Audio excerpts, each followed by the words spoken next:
Salut! Cette vidéo est la deuxième partie de mon expérience en école de commerce. J'ai divisé la vidéo en deux parties afin qu'elle ne fasse pas 1h48. Le lien pour la première partie sera présent dans la description. Bon visionnage! Il y a eu aussi les soirées, en fait, parce que c'est une grosse partie de la vie étudiante qui sont pour la plupart payantes. Il y avait certaines où j'ai pas payé parce que il y en a eu, je crois, deux ou trois, je pense deux, où vu que c'était après un des concerts organisés par l'asso de musique et que j'y étais, je fais partie de l'animation, donc je peux en plus payer mon billet, t'as capté. Donc il y a eu deux trois comme ça où vu que je chantais, je faisais la fête après.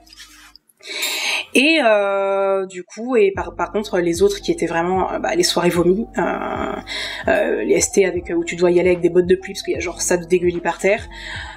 Et qui coûtait je crois 25 balles, j'y suis jamais allée parce que encore une fois je ne vois pas le principe.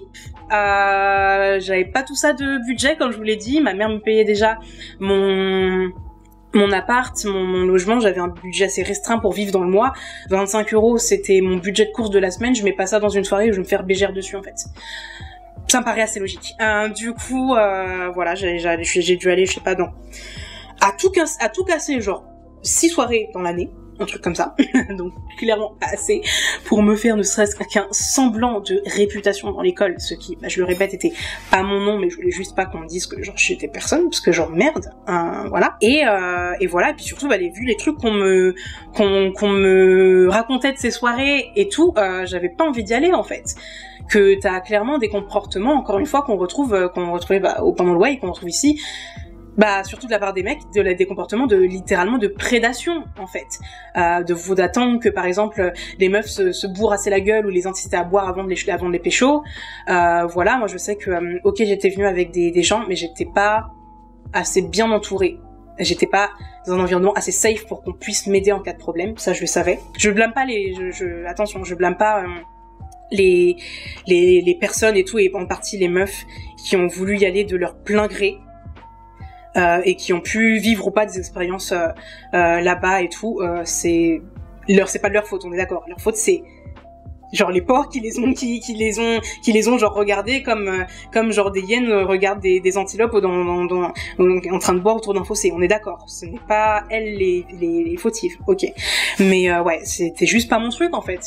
Donc j'y suis pas allée et voilà quoi, et j'avais clairement pas besoin de trauma supplémentaire. C'était vraiment une ambiance qui me ressemblait pas en fait. Et voilà, vu surtout comme encore une fois les retombées que j'en entendais, honnêtement des fois ça me glaçait en fait, comme une fois où je révisais dans un couloir avant d'entrer en classe pour un pas un partiel, mais je crois que c'était juste un contrôle. Et j'ai entendu genre deux mecs passer à côté de moi, j'avais la tête dans mes fiches, donc du coup j'ai même pas pu voir, tu vois, qui c'était, si je pouvais les reconnaître ou quoi. Mais en gros ils étaient en train de parler du coup de la soirée du week-end précédent. Et il y a un des mecs qui sort, il y a un moment où elle s'est endormie, mais ça m'a pas dérangé, j'ai continué quand même. Et j'ai pas trop réussi à me concentrer sur mes fiches après ça. J'étais pas très bien.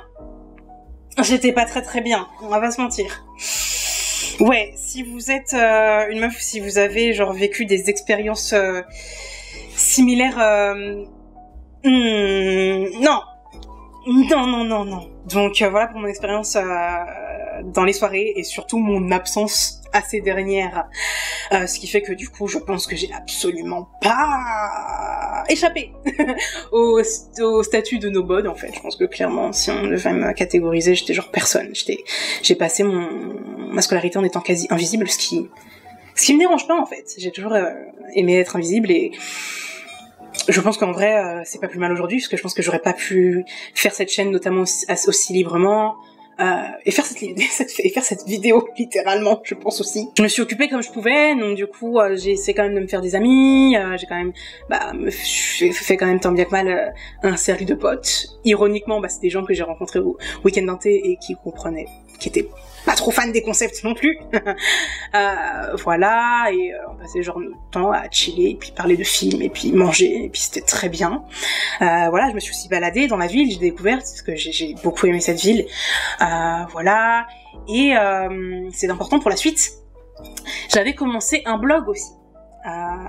éponyme, parce que vous ne le savez certainement pas, mais cette chaîne YouTube et le nom du coup qu'elle a, à la base c'était un blog que j'avais fait, ou un site web plutôt. Voilà, parce que je m'étais dit que j'allais commencer à apprendre le HTML et le CSS par moi-même, notamment pour apprendre à faire mes propres sites web, du moins basiques, sur WordPress. Et du coup, ça m'a pris pas mal de mon temps, en fait, d'écrire des articles, de modifier les thèmes de mon site, d'apprendre et tout ça. C'est ce qui m'avait notamment permis, d'avoir ma place en asso informatique. Et du coup, ça crée un cercle vertueux, parce que du coup, j'avais tout le temps des trucs à faire, j'avais tout le temps des sites sur lesquels bosser, je bossais chez moi, j'apprenais beaucoup de choses et tout et tout. Et, c'est comme ça, que je m'occupais la plupart du temps, et en regardant énormément de films et en m'occupant de chez moi. Et, voilà. En gros. Voilà, et je dis ça parce que c'est important pour la suite, vous allez voir. Pour ce qui est de l'enseignement, parce que je pense qu'en fait c'est un des trucs pour lesquels vous êtes le plus là en fait, je pense que c'est un des trucs qui doivent le plus vous intéresser si vous regardez cette vidéo, et j'y reviendrai plus tard parce que j'ai beaucoup de choses à dire de manière genre décousue sur l'enseignement, mais ouais.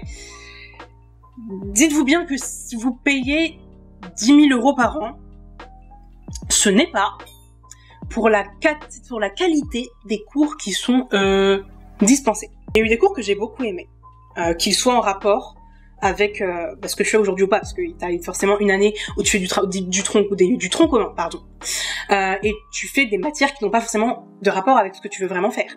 J'ai fait du droit, j'ai fait de l'audit, j'ai fait de la sociologie aussi, j'ai fait pas mal de choses. Et il y a beaucoup de matières qui m'ont beaucoup intéressée, avec des profs qui étaient archi cool et tout. Mais il y a aussi beaucoup de cours où c'était basique, où clairement j'ai comparé avec des potes qui étaient en fac, c'était la même chose. C'était vraiment la même chose. Et ou alors il y avait des profs qui poussaient leurs livres en fait, et qui te faisaient comprendre que si tu n'achetais pas leurs livres, tu allais être dans la sauce pour les partiels. Ce qui est, encore une fois, je trouve discutable.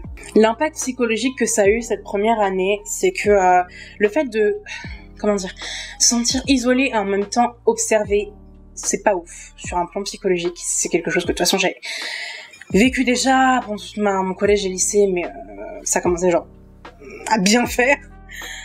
Donc voilà, c'était pas ouf. Ouais, il y a eu aussi du coup mes TCA. Le fait que je vois et que je ressemblais pas en fait forcément on va dire aux meufs de la brochure, que je rentre pas dans les critères de ce que doit être une meuf d'école de commerce, que ce soit physiquement ou autre, qui est vraiment beaucoup cette objectification des meufs aussi au sein des relations interpersonnelles. Il y a ça aussi, qu'on le veuille ou pas, et du coup encore une fois comme j'avais mentionné dans ma vidéo sur les TCA, ce manque de contrôle que j'avais de cette situation et de beaucoup de choses qui m'échappaient, et de cette situation que j'avais du mal à assumer en fait, que je vivais assez mal. Ouais, c'était pas ouf. C'était une de mes années les plus violentes en termes d'anorexie et de boulimie. J'étais vraiment pas bien. J'étais vraiment pas bien. Voilà. Il y a eu aussi le fait que comme j'ai mentionné dans ma vidéo sur le HPI, vous savez, parce que tout est lié, tout est lié. Le fait que je lutte autant, pendant autant de temps et autant de manières, pour ne pas être moi-même et être ce que les gens voulaient que je sois, pour être plus sociable, pour être plus fréquentable et être plus agréable à vivre, selon des critères qui n'étaient pas les miens. Au niveau de ma personne, au niveau du self, c'était pas ouf. Je sais que justement c'est assez dur pour moi de faire cette vidéo, parce que en vrai j'ai pas beaucoup de souvenirs de cette période-là, parce que il y a beaucoup de fois où je me regardais, je sais pas comment aborder ça, mais en gros je les ai pas vraiment vécus en étant moi-même en fait. Je me regardais d'en haut vivre ce que je vivais en fait, et me dire mais qu'est-ce qui se passe putain. Et c'était plus facile pour moi de vivre des choses en dehors de mon corps en fait, et on va dire me dissocier, plutôt que me rendre compte vraiment que je vivais ce que je vivais et que c'était pas du tout ce que je voulais, et que j'étais pas à ma place et que c'était pas ouf en fait. Ouais, je sais pas s'il y a un nom sur ce que je suis en train de décrire, mais c'était pas ouf. Et ouais, du coup c'est pour ça que je sais pas, mon cerveau a vraiment mis ça genre dans un coin sombre là-bas quoi. Et ouais, ça m'a pris du temps justement de faire cette vidéo parce que il a fallu que je me force à tout remonter en fait pour du coup raconter tout ça. Donc ça nous amène en gros à la fin de l'année. J'ai passé du coup mes partiels. J'ai eu un rattrapage, le premier de ma vie. Je l'ai pas très bien pris. C'était en microéconomie. J'étais archi nulle quand j'étais en prépa, donc la ligne éditoriale était cohérente. J'ai eu 8,5. J'ai passé le rattrapage. J'ai eu 9,5. Et j'ai dû faire une lettre pour demander, s'il vous plaît, de m'accorder le dernier demi-point. Parce que autrement, j'avais quand même une bonne moyenne, j'avais quand même un bon GPA, je remplissais tous les autres critères pour passer en année suivante. Il fallait que j'ai, je crois, 530 de TOEFL, vous savez, le truc en anglais. J'avais 647. J'étais impliquée dans la vie associative et tout, et je leur ai demandé, genre, s'il vous plaît, me faites pardon, je vous en supplie. Ils m'ont accordé. Donc c'était cool. Voilà, et donc du coup, je suis allée voir mon père pendant les vacances un petit peu. Et du coup, j'ai enchaîné avec du coup le voyage humanitaire que je mentionne dans mes vidéos précédentes au Cambodge, comme je vous ai dit. Donc voilà, voyage qui avait ses travers en fait, aussi intéressant soit-il, voilà que pour moi qui n'aurait pas eu lieu d'être, qui aurait pas dû avoir lieu en fait, parce que comme je l'ai mentionné dans ma vidéo sur le White Saviorism, on n'avait rien à faire là en fait, on était des pères de Noël glorifiés, on n'apportait plus je pense de travail, de charge mentale aux gens qui nous encadraient et qui s'assuraient de notre vie sur les centres, plutôt qu'une aide vraiment significative en fait. Avec le recul, on aurait juste dû envoyer l'argent qu'on avait levé pendant l'année, en fait. C'est tout, ça aurait été largement suffisant. Vraiment, c'était vraiment l'aide qu'on aurait pu avoir, c'était vraiment juste envoyer l'argent et montrer notre soutien, en fait, plutôt que vraiment vouloir aller là-bas et redorer, genre, je sais pas, notre ego, bref. Donc voilà, c'était assez compliqué pour moi, parce que du coup, comme vous l'avez vu, dans ce voyage, on était 2 personnes noires sur un groupe de 11. Attends. 10, putain, je sais plus compter. Sur un groupe de 13, je crois sur un groupe de 13 ou 11, bref, on s'en fout. On était deux meufs noires, et c'est important à mentionner parce que déjà on nous avait pas briefé comme je l'ai dit sur tout ce qui était négrophobie. J'aurais bien aimé savoir en fait que c'est pas parce que j'allais dans un pays majoritairement non blanc que j'allais pouvoir être épargnée de la négrophobie. Et que j'allais me faire traiter comme ça. Et que en plus de ça, quand on allait en parler, que ça soit dans notre groupe ou ailleurs, on allait se faire genre gaslighter de ouf. Et qu'on allait nous le reprocher en mode mais oui, mais vous voulez pas profiter du voyage. En fait, je voudrais bien, mais je voudrais aussi qu'on soit pas négrophobe avec moi en fait. C'est pas un manque de volonté de ma part.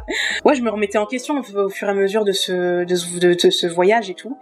Sur les vraies intentions qu'on avait en étant là, l'utilité de notre présence dans le pays et tout, et si on devait vraiment y être. Et aussi voilà, et aussi le fait que on est tombé malade pendant le voyage et tout. Pour ma part, c'était assez dur physiquement, et surtout le fait que c'était littéralement la première fois de ma vie que je me faisais hospitaliser aussi, donc c'était la première fois de ma vie que j'allais aux urgences vraiment, et que j'y restais, et que je restais à l'hôpital, voilà, et en plus dans un pays étranger où je parlais pas la langue, c'était pas ouf comme expérience. Et le fait aussi que du coup on nous a apporté mine de rien assez peu d'aide, pas l'ONG avec qui on est parti, mais dans le groupe en fait d'élèves dans lesquels on est parti, et que on nous a accusé d'avoir simulé, d'avoir eu la dingue parce qu'on n'assumait pas apparemment le voyage, et que on voulait rentrer plus tôt parce que en gros on était des lâches quoi. C'était la ligne éditoriale apparemment. Donc de ce qu'on nous a rapporté, que voilà, on nous accusait d'avoir faké la dingue. Alors j'ai dépensé à ce sujet, notamment je sais pas comment tu simules genre des diarrhées, une fièvre de 40 degrés et tout, un bilan médical qui a été établi dans un hôpital, mais genre ok. Et voilà, je sais pas pourquoi non plus, genre je me serais éclaté la tête sur le carrelage d'une réception d'hôtel juste pour simuler, alors que si j'avais voulu rentrer, j'aurais juste dit les gars, je veux rentrer en fait. J'aurais appelé ma mère, elle m'aurait rapatriée, j'aurais assumé les conséquences comme une grande personne. Mais ouais, apparemment on peut simuler la dingue, et c'est ce qui s'est passé. Voilà, après c'est vrai que évidemment, tu vois, je vais pas nier que je remettais constamment en cause le fait que je sois là. Et que ça a dû se voir évidemment, mais ça veut pas dire que j'étais pas là pour, je m'étais pas engagée en fait en venant dans ce pays. J'avais pas, je comptais quand même honorer cet engagement et faire de mon mieux pour faire ce que j'étais là pour faire, même si ça n'empêchait pas de remettre en question les raisons de ma venue en fait. C'est quelque chose que en général t'es en mesure de faire intellectuellement. Donc voilà, il y a eu ça, cette rumeur qui nous a collé jusqu'à, c'était quand la dernière fois où on en a entendu parler? 2018. Donc du coup, le bilan de cette première année, quel est-il? Tomber de haut, être confronté à pas mal de schémas, on va dire, sociaux et interpersonnels assez toxiques. Vraiment être confronté à des milieux dans lesquels j'avais pas l'habitude de traîner, qui ont eu un impact sur moi pas ouf. Et ouais, genre je paye, mais je sais pas pourquoi je paye. Je vais pas m'arrêter parce que je veux vraiment avoir ce diplôme. Je sais que c'est quand même ces métiers-là que je veux faire. Je sais que mine de rien, il y a moyen que ça en vaille la peine. Mais 10 000 euros, ok. Passons maintenant à la deuxième année d'école. On est rentré du coup sur le campus, premier semestre, donc retour au même schéma. Pourquoi ça changerait? Aucune raison. Ma mère n'a pas pu payer, du coup, enfin quand je dis ma mère, c'est mes parents, ils ont pas pu payer cette deuxième année, c'était trop lourd, ce que je comprends. Du coup, j'ai pris un prêt étudiant. Donc je me suis endettée de 40 000 euros pour continuer ma scolarité. C'était très très cool. Voilà, donc avec la pression que ça implique, hein, de se dire bah voilà, bah j'ai 20 ans, je suis endettée de 40 000 euros et je suis pas sûre encore d'avoir compris pourquoi. Mais le truc c'est que du coup, maintenant on n'était plus des premières années, on était des deuxièmes années. Et voilà, et du coup la question se pose de est-ce qu'on va essayer de faire mieux ou est-ce que comme les deuxièmes années qui nous avaient reçus l'an dernier, on va avoir cette volonté d'ascendant sur les premières années et on va décider de reproduire bêtement les schémas qu'on a subis sur les premières années, juste par vengeance et juste par manque de volonté de briser ces cycles en fait. Pour être honnête, je sais pas si je pourrais dire que j'ai réussi à briser ces schémas individuellement. Je sais que j'ai refusé de participer tout ce qui était bizutage, tout ça, machin, maltraiter les élèves et tout. Enfin, parce que j'avais pas le time, j'en avais rien à foutre honnêtement. Je voulais juste m'assurer que quand je faisais entrer les étudiants dans les associations dans lesquelles j'étais, bah, que ce soit des gens vraiment motivés, qui voulaient faire le taf, qui avaient les compétences pour en fait, ou qui au moins voulaient les avoir en fait.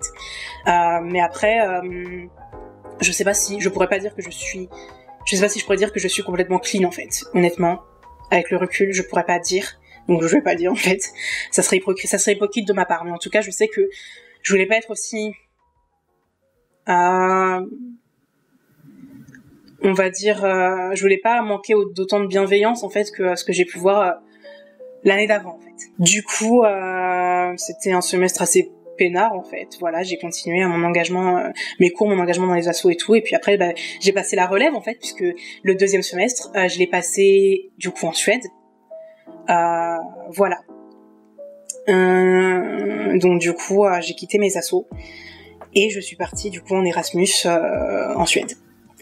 C'était une bouffée d'air frais parce que du coup, bah, j'avais presque plus de lien avec l'école en fait.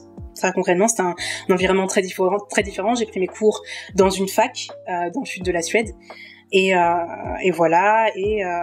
Mais c'est vrai que c'était bizarre parce que du coup, il a fallu se remettre à avoir le goût du travail scolaire parce qu'ils nous demandaient quand même un minimum de boulot, en fait, parce qu'on a passé des partiels aussi. Mais ouais, il fallait quand même travailler plus que ce qu'on avait fait en école. Et je me suis un petit peu chiée sur mes partiels, on va pas se mentir. J'ai passé mon année, mais c'était clairement pas les notes que j'avais l'habitude d'avoir avant d'entrer en école, disons. Tout ceci nous amène à l'année de césure que j'ai faite et du coup j'ai fait 2 stages de 6 mois. L'année de césure, en gros, elle est facultative, mais vu qu'en fait, pour valider ton diplôme et ton parcours au sein de l'école, t'es censé avoir fait, je crois, 1 an d'expérience professionnelle. Bah, si tu fais pas d'année de césure et que ta dernière année tu la fais pas en alternance, bah, tu vas pas remplir ce critère-là et tu te mets une balle dans le pied, en fait. Donc, t'es un peu obligé de la faire, quoi. Donc moi, ça me dérangeait pas parce que j'avais envie d'avoir de l'expérience professionnelle. En fait, j'avais vraiment envie de tester les connaissances que j'avais apprises par moi-même et de mettre les mains dans le cambouis, quoi. Et je m'étais dit que de toute façon, ça allait améliorer ma situation et que quand j'allais être diplômée, ça allait faire que mon CV allait pas être totalement vide. Il y a ça aussi. Donc je me suis mise du coup en recherche de stage, donc j'ai fait mes 2 stages, donc des stages dans les domaines qui m'intéressaient, pour lesquels j'étais rentrée dans l'école, à savoir tout ce qui est marketing digital, communication digitale, etc. Donc voilà, j'ai trouvé des stages assez facilement, quand même. J'ai eu quand même pas mal de chance à ce niveau-là. Et donc du coup, j'avais fait ces stages-là parce que je visais un master particulier dans cette école et qui était du coup un master marketing digital, qui était en grande partie la raison pour laquelle je voulais cette école à la base en fait, parce que il y avait ce master là, il était bien coté et tout. Je m'étais dit cool, c'est parti. Faut savoir que en début de parcours scolaire, en école, on nous précise que du coup c'est important que notre CV il soit cohérent, que le parcours qu'on fasse il soit cohérent, qu'on fasse des choses qui soient en rapport avec ce qu'on veut faire plus tard, et le master qu'on vise, comme ça notre CV il est bien beau, il est bien linéaire, etc.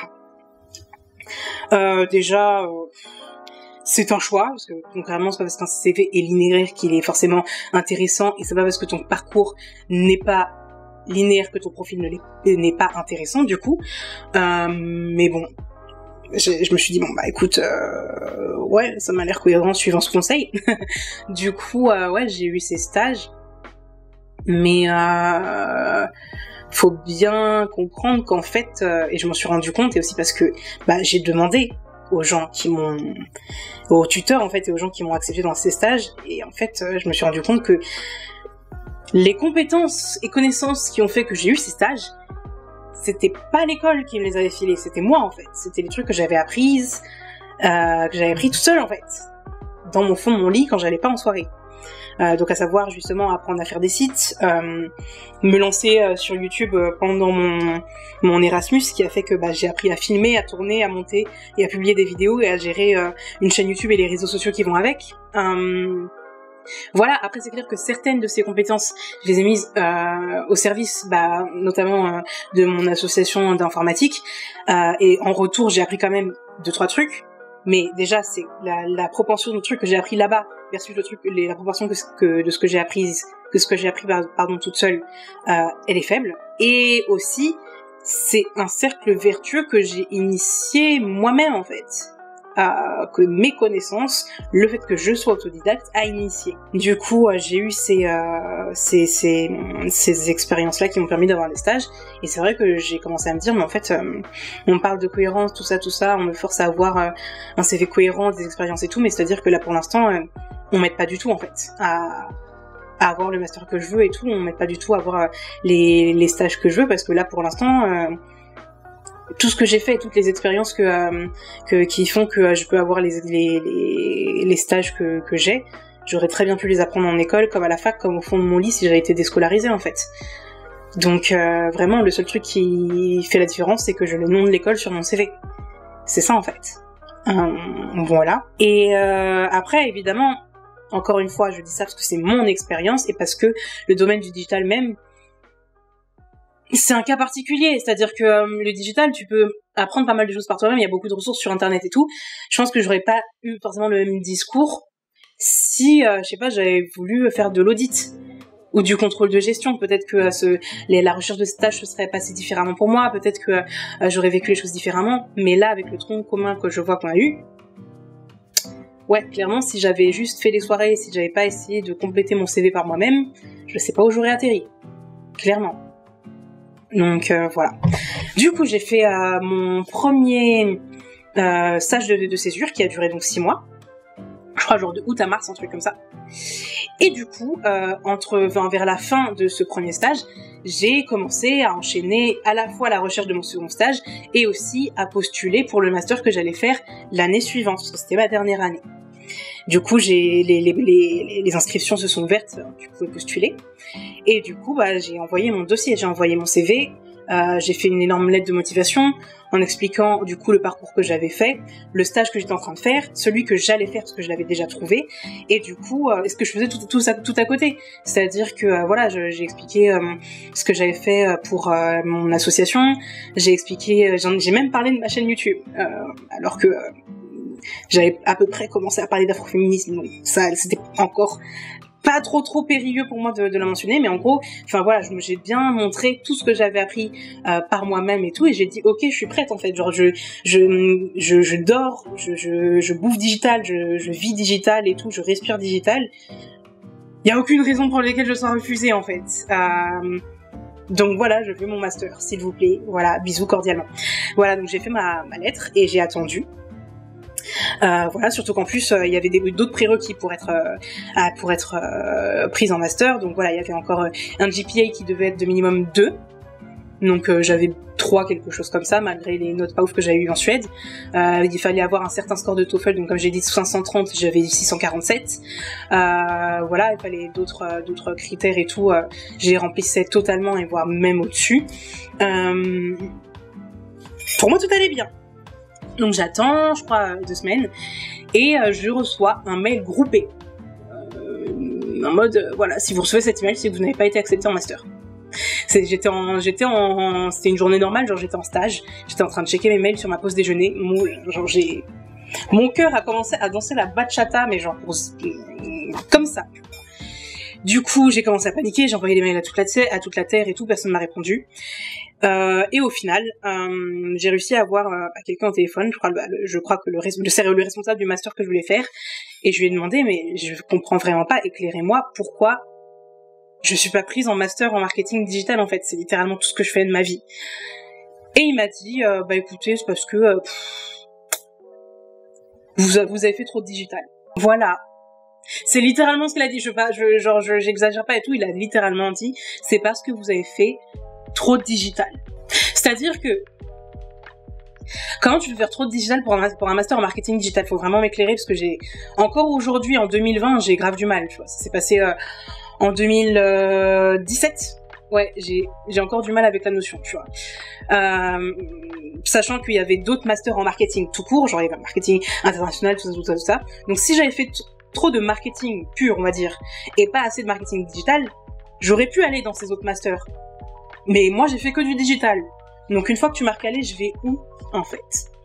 Du coup, j'ai bataillé, je comprends pas, enfin ça n'a aucun sens et tout, enfin comment je suis censée faire et tout, je vais pas aller en contrôle de gestion, toute ma vie j'ai fait que du digital, je sais pas où aller en fait, je vais pas arrêter ma scolarité parce que vous estimez que j'ai fait trop de digital. J'ai bataillé, finalement on m'a trouvé une place dans un master alternatif qui était plus e-commerce que digital. J'ai envoyé mon CV, j'ai fait exactement la même lettre, juste en disant je vous adresse ce courrier parce que voilà, j'ai été recalée de ce master là, machin, mais voilà mon profil, je suis sûre que ça pourrait être un match. J'ai été acceptée genre en moins de 24 heures. Donc comme quoi, c'est que mon profil n'était pas si inadapté que ça, n'est-ce pas? Et du coup, j'ai eu mon master, pas celui que je voulais, pas celui du coup pour lequel j'étais entrée dans l'école, que j'avais m'étais endettée de 40 000 balles, mais j'ai eu un master quand même. Voilà. Ouais, c'est vrai que du coup ma conclusion de cette année de césure et tout, avant de du coup commencer mon master qui allait se faire en alternance, c'était qu'en fait en gros on nous demande d'avoir un parcours cohérent avec des expériences en rapport avec le master, mais du coup on te donne pas des occasions d'avoir ces expériences. Du coup tu dois les avoir toi-même. Du coup je comprends pas le rôle de l'école en fait pour avoir ces expériences, et que du coup quand tu les as on peut te recaler quand même en fait. Donc j'ai pas trop compris la cohérence tu vois, la cohérence et l'intérêt de l'école en fait dans le fait de mon parcours en fait. J'ai pas trop compris le rôle qu'il voulait avoir dans le fait que j'ai un parcours, le parcours que j'ai fait en fait. Ça m'a un peu échappé. Et clairement ouais, j'ai commencé à être vraiment saoulée en fait. Mon parcours, je voulais juste faire ma dernière année et partir parce que ça commençait à être vraiment la goutte d'eau genre. Ouais, je me souviens même qu'il y avait un moment où ils ont fait une espèce de je crois que c'était une page Facebook où il faisait, en gros, il faisait des profils, des interviews profils d'étudiants de l'école, et il y a quelqu'un du coup qui m'a contacté, que je connaissais en plus, et qui savait que j'avais une chaîne YouTube, et du coup qui m'a envoyé des questions, qui m'a dit est-ce que tu voudrais faire le profil et tout ça. Bon, déjà j'étais archi chaude parce que j'aime pas qu'on parle de moi. Et il y avait aussi le fait que quand j'ai lu les questions à un moment elles étaient grave orientées en mode oui, comment comment ton école a pu t'aider à mener ton projet en fait. Et c'était mon projet du coup dont ils voulaient que je parle, c'était ma chaîne YouTube. Et juste en voyant cette question, j'ai fait non, moi je vais pas le faire. Je suis désolée, je vais pas répondre à ton interview parce que clairement la situation dans laquelle je suis, c'est-à-dire que j'ai payé 40 000 balles pour un master que je peux pas avoir parce que j'ai fait trop de digital. Les compétences que j'ai, c'est moi qui les ai données, c'est certainement pas l'école. Et quand je dis compétences, ma chaîne YouTube en fait partie, c'est-à-dire que moi je l'ai montée toute seule. On m'a pas formée, c'est moi qui en ai chié des heures devant des tutos de Premiere Pro pour apprendre à monter des vidéos. Mon école a eu aucun rôle dans le succès de ma chaîne en fait. Surtout qu'en plus, les termes que j'aborde, je commençais vraiment à me plonger dans l'afroféminisme. C'est pas comme si mon école m'avait pu m'aider à faire quoi que ce soit sur ce sujet. Enfin, du moins, pas volontairement. Mais et clairement, je m'étais dit non, c'est hors de question que mon école s'approprie ce projet en fait, c'est mon bébé, je l'ai monté, je l'ai fait et tout en dehors de l'école, en dépit de l'école, et c'est clairement pas eux qui m'ont aidé à monter cette chaîne, absolument pas. Et de toute façon, ça attirait une attention que je veux pas avoir en fait, parce que j'avais pas envie que ma promo tombe sur ma chaîne en fait, du moins pas à ce moment-là. Mais ça m'intéressait absolument pas, et j'avais pas envie que en cas de succès de ma chaîne, qu'ils puissent se dire oh regardez, c'est une élève de notre école. Non. Vous m'avez retiré beaucoup de choses. Vous m'avez pris 40 000 balles, vous m'avez retiré le master de mes rêves pour un prétexte très fallacieux et tout. Non, vous allez pas vous approprier ça en fait. On ne va pas faire ça. Du coup, je suis allée dans ma 4e et dernière année, mon master. C'était très bizarre pour moi de retourner dans un contexte scolaire après 6 mois, enfin 1 an et demi de pas d'école en fait. Enfin, si, je suis allée en cours en Erasmus, mais c'était déjà assez peu. Le contexte n'était pas le même, c'était beaucoup plus chill et tout. On sentait moins la pression de l'école et tout, parce qu'en plus, je pense que la Suède, c'est un contexte aussi social, je pense, particulier. Et puis voilà, il y avait eu aussi 1 an où j'ai pas mis les pieds dans une école parce que j'étais en année de césure. Donc voilà, moi et ma phobie scolaire, on était grave bien. Le fait de rentrer dans un contexte scolaire et le fait d'avoir un master mais pas celui que je voulais, donc j'étais assez amère en fait, on va pas se mentir. Le fait que du coup j'y arrive et je me rends compte qu'il y avait pas mal de matières, soit c'était des trucs qu'on pouvait trouver sur internet, soit des trucs que j'avais déjà fait, notamment par moi-même. Par exemple, il y avait un des cours, c'était la certification Google Analytics, ça, celle que tu passes gratuitement, qui est là sur le site de Google et que tout le monde peut passer. Voilà, c'était ça une des matières, donc je l'avais déjà passé en 2015 parce que je me faisais chier dans ma chambre. Donc j'ai beaucoup je me suis quand même pas mal fait chier cette dernière année. Mais j'ai quand même appris plus de choses parce que c'était une année spécialisée, j'ai quand même appris un minimum de trucs qui m'ont un peu servi quand même dans mon alternance, parce que j'étais en alternance, donc j'ai pu au moins commencer à avoir un semblant de ce cercle vertueux que je voulais avoir depuis le début de ma scolarité en fait, c'est-à-dire que avoir des expériences où je reconnais un peu quand même l'impact de ce que j'apprends quand j'y vais, et pareil quand je vais au taf et tout, enfin il y a tout un cercle de connaissances qui se met en place quoi. Mais encore une fois, la plupart des trucs je les avais déjà appris par moi-même. Donc c'était assez frustrant en fait. Et ensuite à la fin de cette année, il a été le temps de partir en fait et de récupérer le diplôme qui m'était dû, n'est-ce pas? Donc à la fin de mon alternance, ma scolarité était finie, j'ai trouvé un CDI assez rapidement. Donc j'ai commencé à y travailler, tout ça, j'ai fait 1 mois, 2 mois, et au bout de 2 mois, je reçois un mail de mon école du coup qui me dit on va, le jury va se rassembler pour décréter si t'es diplômé ou pas. Et là, nous, on te dit que tu vas pas. Parce que tes critères ne sont pas remplis, parce que tu n'as pas fait assez d'expérience à l'étranger. Parce que ça, c'est un truc que j'ai peut-être pas mentionné. Mais en gros, il fallait faire un total de 8 mois, en gros, à l'étranger pour valider son diplôme. Ce qui est pareil, un critère que je trouve un petit peu bizarre parce que ça dépend des moyens de chacun, ça dépend des parcours de chacun et tout. Je trouve ça très très particulier, un peu élitiste en fait, sachant que tout le monde a les moyens de faire ça, mais bref. fallait avoir les 8 mois à l'étranger, et en gros le mail disait que je les avais pas, donc j'allais pas être diplômée. C'est Clem du montage, je voulais apporter quelques précisions sur ce sujet. Donc oui, on m'a dit que les expériences professionnelles à l'étranger que j'avais faites avaient pas le bon format, alors qu'on m'avait jamais dit que ça serait un problème. Et si c'était un problème, on m'aurait pas laissé faire les formats d'expérience que j'ai faites, c'est-à-dire on m'aurait jamais laissé faire 2 mois plus 6 mois, ça aurait pas dû être possible en fait, si ça allait être un mauvais format, donc ça j'ai pas trop compris, mais apparemment il fallait que je fasse 4 plus 4. Et encore une fois, je sais pas quand est-ce que j'aurais pu faire ça et comment, vu les expériences que je vous ai racontées. Il y a ça. Et il y a aussi le fait que j'étais pas la seule dans ce cas-là. Il y a eu pas mal d'autres élèves qui ont été dans ce cas et dont j'ai entendu parler qu'après, une fois que on m'a annoncé que je faisais partie des élèves concernés. Donc pour moi, c'est aussi un signe que les règles étaient pas si claires que ça. Et il y a aussi le fait que ces personnes-là ont été prévenues bien avant moi.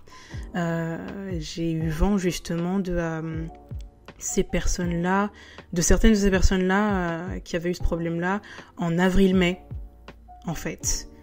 Bien avant de finir notre dernière année. Et du coup, ces personnes-là ont eu le temps, du coup, de se retourner, de défendre leur cas, d'être dispensées ou alors de faire les expériences manquantes pour être diplômée à temps. Alors que moi, on m'a prévenue en novembre, alors que le jury de diplomation se tenait lieu en décembre. Donc du coup, ma dernière question, c'était pourquoi ces personnes-là ont eu des mois, en fait, pour corriger leur situation et être diplômée à temps. Et moi, on m'a prévenue 3 semaines, 1 mois, avant la date butoir en fait. Comment on veut que je règle ma situation, c'est-à-dire faire 2 mois de stage à l'étranger, 1 mois avant que le jury se réunisse. Ça m'avait l'air d'être un peu un bourbier en fait au niveau du concept à peu près a priori linéaire qu'est le temps. Ça m'avait l'air un peu impossible. Donc du coup, c'était surtout ma plus grosse incompréhension en fait sur le moment, c'était de savoir pourquoi, en plus de ces critères qui ont l'air de changer sans qu'on en ait conscience, pourquoi moi on m'a mis dans une situation d'échec alors qu'a priori si on paye pour cette scolarité, on paye aussi pour avoir un accompagnement de notre parcours et pas quelqu'un qui nous prévient 3 semaines avant en fait de critères étranges qu'on peut remplir à temps en fait avant d'être déclaré comme redoublant.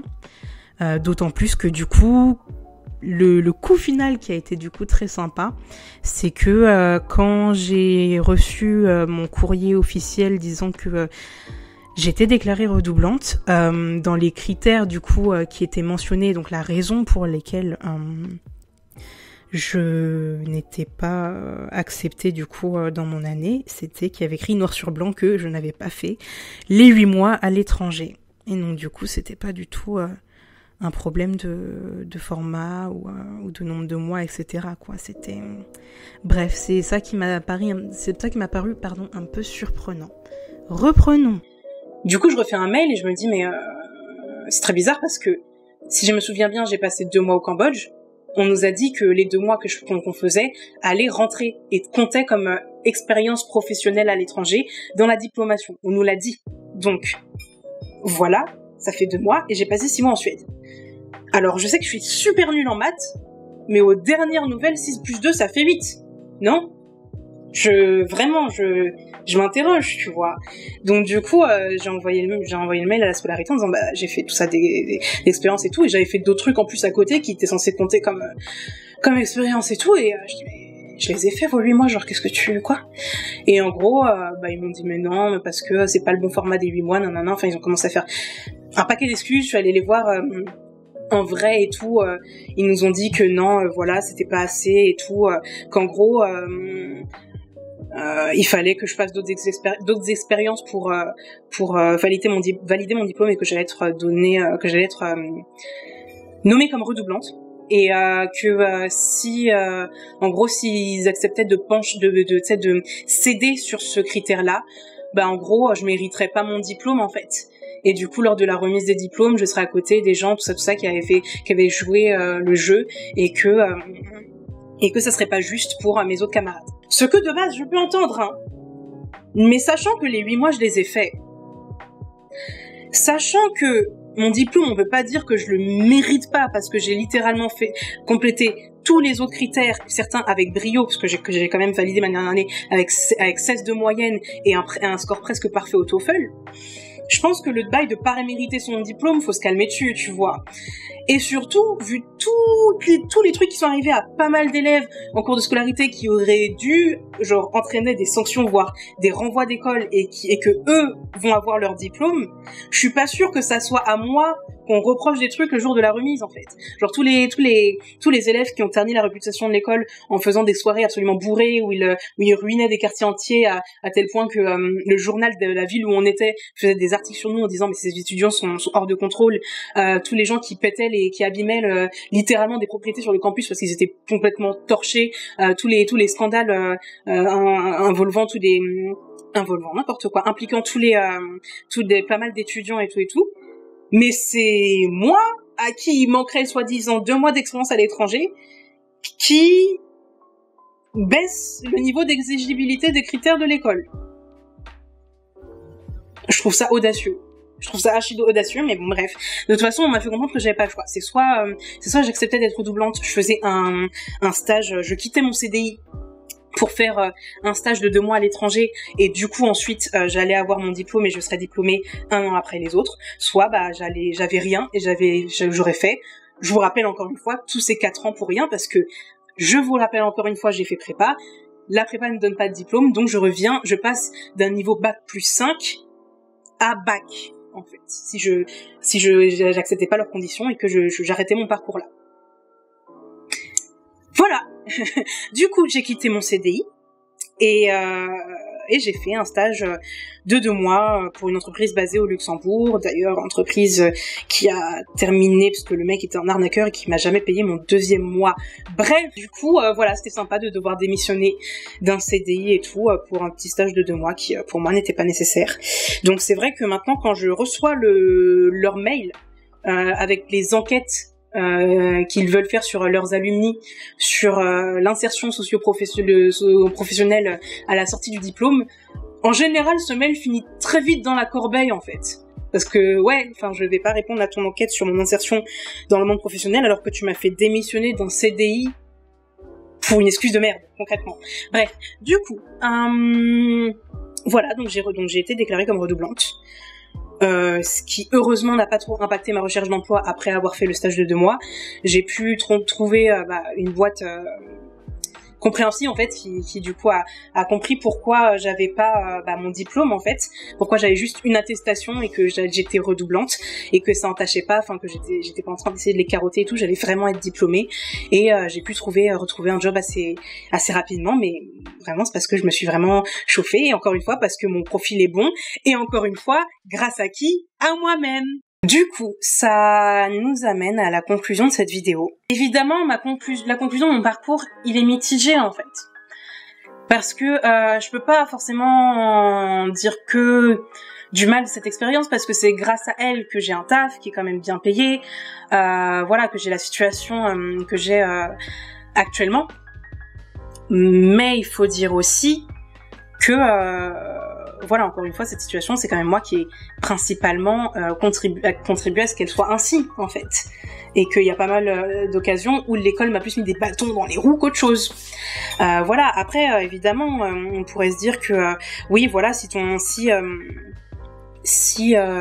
un métier te passionne vraiment, c'est à toi en fait de faire tes expériences et de te plonger et t'occuper de ta passion et faire vite ta passion et pas attendre que ton école, ton cursus, voilà, te mette des compétences et un diplôme tout cuit dans la bouche. J'entends. Mais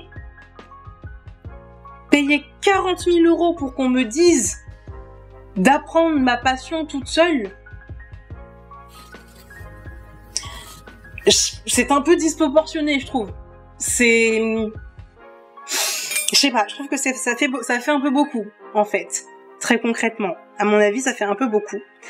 Voilà. Donc, clairement, aujourd'hui, je suis endettée de 40 000 €. Enfin, j'ai commencé à rembourser pour avoir, du coup, mes expériences qui me sont propres, mes connaissances qui me sont propres, que j'aurais apprises, que je sois allée en école ou pas.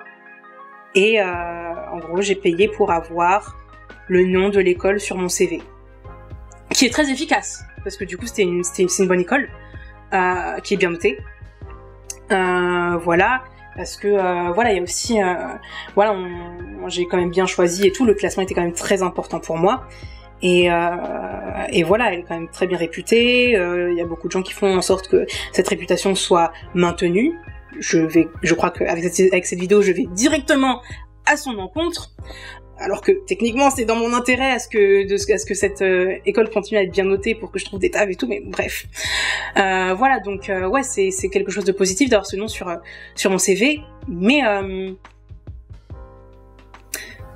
40 000 euros. 40 000, c'est beaucoup, et c'est concrètement de ce truc que je retire, parce que voilà, encore une fois, me suis pas créé un réseau de ouf, je veux pas compter sur beaucoup d'autres élèves et tout ça, j'ai pas vraiment eu l'expérience, on va dire, sociale de réseautage en fait, qu'on attend des étudiants en fait, je suppose. Donc du coup, ouais, pour moi, 40 000 euros pour un nom sur un CV, c'est beaucoup. Donc, c'est pour ça que voilà, si vous voulez faire cette expérience-là et que vous avez un profil, que ça soit intellectuel ou scolaire ou personnel similaire au mien, je saurais pas vous dire si c'est une bonne expérience ou pas. Mais moi, en tout cas, je suis moyen convaincue. Malgré le fait que je vois les avantages que ça m'apporte, concrètement, aujourd'hui, ça devrait pas être aussi cher, en fait. Ça devrait pas être aussi cher, ça devrait pas être comme ça, en fait, très concrètement. Voilà, il y a beaucoup d'autres choses aussi, voilà, encore une fois, sur l'enseignement, comme je vous l'ai dit, qui pour moi est pas à la hauteur de ce qu'on paye en fait. Encore une fois, pour les études et le master que j'ai fait. Voilà, je vous mettrai d'autres sources dans la description pour creuser le sujet si ça vous intéresse. Et voilà, mais voilà, c'est très compliqué pour moi de faire un bilan tout à fait genre tranché de cette expérience. Voilà, il y a aussi, il y a aussi le fait de la diversité, comme je vous l'ai dit, c'est un milieu encore qui ressemble à un boys club en fait, c'est encore très masculin et très blanc. C'est vrai que j'ai pas forcément mentionné, mine de rien, mon cerveau a occulté beaucoup de choses, comme je vous l'ai dit, mais voilà, les épisodes de racisme, c'était pas mal. Donc ouais, que ça soit un milieu inclusif, plein de diversité. Moyen. Clairement moyen en fait. Quelles que soient les études, quelles que soient les chartes, quels que soient les posts hashtag non racisme que les écoles postent sur le profil Twitter, surtout depuis quelques semaines avec les événements qu'on voit en France et aux États-Unis. Moyen la diversité, on va pas se mentir. Donc voilà quoi, c'est un milieu qui est compliqué. Et ouais, quand t'es une meuf noire avec tout ce qui est voilà le sexisme, tout le harcèlement sexuel que tu peux subir, le harcèlement tout court, le racisme et tout, enfin tous les mécanismes un petit peu dégueux qu'on cache sous le tapis et qui sont inhérents à ce genre de milieu, qui favorisent l'entre-soi et qui favorisent du coup l'exclusion de gens qui ressemblent pas, encore une fois, aux gens sur la brochure. Faut être préparé. En fait, faut être préparé et j'ai du mal à me dire qu'en fait il faut être blindé psychologiquement pour faire des études, tu vois. C'est-à-dire que j'entends qu'il faut être un peu mature, j'entends qu'il faut être prêt à fournir le taf, j'entends qu'il faut investir, que ce soit émotionnellement ou financièrement, mais qu'on ait une carapace contre le sexisme, le racisme, les agressions sexuelles, le harcèlement et tout, qu'on ait besoin de ça pour bien vivre une expérience pendant nos études, alors que je rappelle qu'on entre là, on a genre 20 ans, 21 ans, on est encore des gens en pleine formation, je trouve ça bizarre. Je trouve ça bizarre qu'on soit obligé d'être aussi blindé pour avoir une expérience pareille, en fait. Ça devrait pas être le cas pour moi. Vraiment, pour la diversité, c'est un peu mieux faire, mais genre énorme, en fait. Et c'est pas parce que vraiment, faut comprendre que le principe d'inclusion et de diversité, c'est pas parce que genre tu vois genre des gens qui te ressemblent pas que le milieu où t'es est inclusif et qui prône la diversité. Ça n'a rien à voir, en fait. Il faut voir comment les gens qui sont des minorités, ils sont traités, en fait. Tu vois, c'est-à-dire que si, en tant qu'école et en tant que système d'éducation, en tant qu'institution, tu tu accueilles des étudiants issus de minorités quelles qu'elles soient dans ton école, mais tu ne prends pas d'action active pour démanteler les systèmes et les institutions et les traditions et les rapports sociaux et interpersonnels qui font que ces étudiants vont se sentir vraiment accueillis et à leur place. Est-ce que t'es vraiment inclusif? Est-ce que tu prônes vraiment la diversité? Parce que en fait, ça sert à rien. Mon point, c'est que ça sert à rien de faire entrer des gens qui ressemblent pas au profil du mec blanc bourgeois fils de riche d'école de commerce, si tous les gens qui ressemblent pas que tu fais rentrer se font malmener, en fait. C'est pas ça l'inclusivité, c'est pas ça la diversité. Encore une fois, on n'a pas de statistiques ethniques dans ce pays, parce que ce pays est vraiment bref. Mais voilà, mais je suis sûre que si on en avait et qu'on pouvait en faire, et qu'on pouvait voir le pourcentage déjà d'étudiants, par exemple, non blancs qui rentrent en école de commerce versus ceux qui déjà et ceux qui restent, et pour ceux qui partent, quels sont les motifs de leur départ, ça serait étonnant, mais pas tant que ça, en fait, au final. Donc, ouais, des progrès peuvent et doivent être faits, dans ce point-là, sur ce point-là, en plus de tous les autres points, c'est-à-dire, voilà, le bizutage qui est encore, pour moi, genre, bien vivant, le harcèlement, etc., en fait, voilà, c'est une expérience plus